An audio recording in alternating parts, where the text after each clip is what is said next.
Hello and welcome to this tutorial video. We are now going to look briefly at the different types of intelligence that a person possesses. This is primarily taken from the work of Howard Gardner, and there are links and references in the accompanying notes. As we discussed in the previous video, some of those things might not have had an opportunity to switch on or become developed because the person in question had not yet been exposed to the right experiences. We're going to touch upon 9 intelligences, which is more than generally referenced by Gardner, but they're well worth knowing about and reading more about because in your career you'll be testing them academically and working with them in school. All of them are things that a person needs to become well-rounded. While watching this video, it is good to think about your own intelligences and see in which areas you are stronger and which you are weaker. The first one we're going to look at is spatial intelligence. So in short, this is being able to see the world as a 3-dimensional place and then knowing how you can interact with it. Knowing how far away something might be, knowing what the drop of something might be, knowing how heavy something is from looking at it, having a good understanding of the world in 3D, and being able to visualize and map that. So, for example, this is useful if you want to guide someone to a place by providing directions. Second is the naturalist view on intelligence, and this is to do with understanding living things and their relationship with each other. Students are fascinated to learn about relationships between plants, animals, and the environment, and how this affects them personally. Knowing that the eggs they eat come from chickens, the milk they drink comes from cows, and the meat they eat is usually from farmed animals with lots of processes involved before it ends up on their plates, opens a world of debate and can start to build empathy with their fellow creatures. Students are always surprised about how nature affects them, from how plants grow, they produce fruit which then they can eat, to the relationships that humans have with nature and how they protect or destroy. Students need to know how the natural world works, how the cycles work, how water comes to us, how fruit is frozen and packed, and how humans destroying one thing to grow another can upset the natural balance of the world, etc. From discussions like these and actual experiences, they will form a good understanding that in turn develops their naturalist intelligence as well. Also important is musical intelligence, being able to hear or produce pitches and notes and rhythms that work together to bring melody and to create songs. This is something I was never really exposed to, and I'm absolutely tone deaf as a result. Unfortunately, I miss out because of this lack of exposure and my life is a little less rich for it. I have friends who are interested in music, they can hear everything bright and radiant, whereas I just can't differentiate one thing from another in any way, shape or form. Musical intelligence isn't just important for enjoyment, it seems to work independently to other forms of intelligence, and those that have it developed can perform and build confidence even if they are struggling in other areas. The next intelligence that we will look at is really important for young people's development. It is called intrapersonal. The intrapersonal ideas are basically all around how we feel, what we want, why we want them, us understanding who we are and why we do what we do. This is actually something that's really underdeveloped in a lot of people because we're given templates of what we should do with our lives, and students are given templates of what they need to do, and they rarely get to think about what do they really want. Some people will argue that we think too much about who we are and what we want, but that's a debate for another day. Regardless of whether we agree on this, you must open this intelligence for your students because it gives them self-esteem. Think about planning goals with them and listening to their own aspirations, and allow them time to reflect on what they are doing and see the value in it. Another important intelligence is linguistic intelligence. Can you use the right word at the right time for the right purpose? This is a real skill.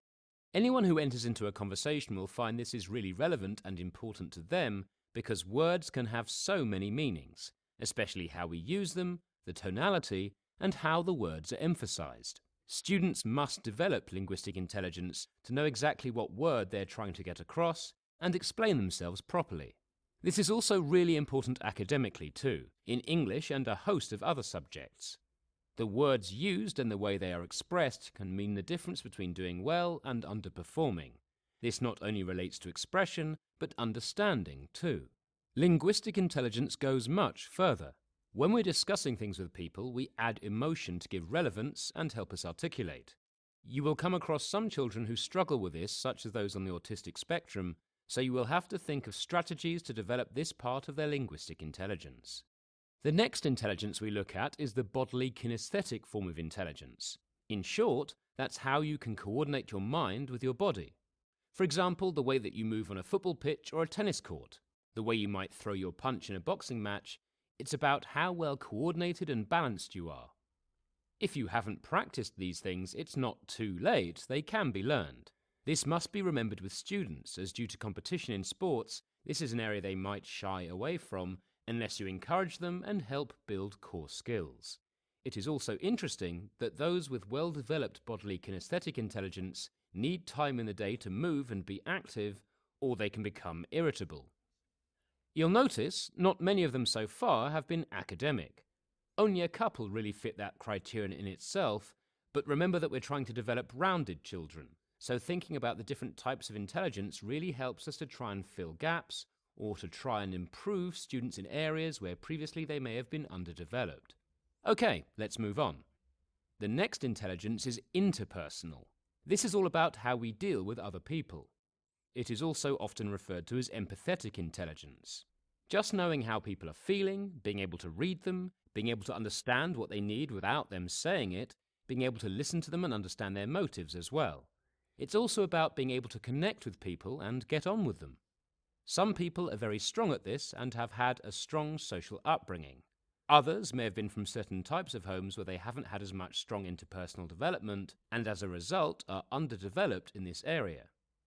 Again, we can, as teachers and teaching assistants, help them to bridge some of those gaps. I should again at this point bring up those students with ASDs, who will always struggle in this area. When you are dealing with this group, there are specific strategies that should be put in place to assist them. Talk to your school SENCO, who will help. Next, there is existential intelligence. This is really thinking about high-level questions, or questions that have to do with why we are here, what is my purpose, what am I supposed to do with my life, is there a God, things such as this. So, thinking way beyond the current levels of intelligence that we might have in communicating with people, where we try and communicate with our place in the cosmos or the universe, etc. This is also sometimes referred to as spiritual intelligence. The last one that we'll discuss here is logical and mathematical intelligence, which is to do with problem solving. This can be heavily linked with academia, science and mathematics, and involves testing things or wondering if one thing happens, then does something else happen as a result. Those who have developed this intelligence are good at taking a hypothesis and then proving it or disproving it, and then retesting it, recalibrating, and then relearning different things, and then coming up with ideas or theorems or theories on exactly how the way the world works. So, all of those intelligences together are things that we would hope are in every human being, and that they can become more and more developed to give them a good grounding and a base to understand most of what goes on in the world around them. As you will recall, I used musical intelligence as a reference to myself in order to demonstrate the lack of my ability, interest and understanding due to it not being properly developed. I know there is a part of the world just closed to me in that sense, like when I'm with friends who live for music and I can't fully see and understand their world. I do, however, hope that my interpersonal intelligence bridges some of that, and you see how things start to cross and mix and melt to make a person rounded. The 9 types of intelligence are worth researching in more detail. They will help you understand students and how to help them. Also, importantly, it will help you understand what areas you and your students are strong in or what needs developing. They might not be so brilliant in terms of logical mathematical reasoning, but they might be fantastic in their spatial and bodily kinesthetic awareness. And that is valid. Someone who is brilliant with their spatial visualization might be brilliant at building things. As opposed to someone who might be very logical and mathematical, they might be brilliant at planning things. This is what you see in teams and relationships. It takes all kinds of people to make the world run, so develop the rounded person, but also celebrate and further develop strengths. Thank you, and see you in the next video.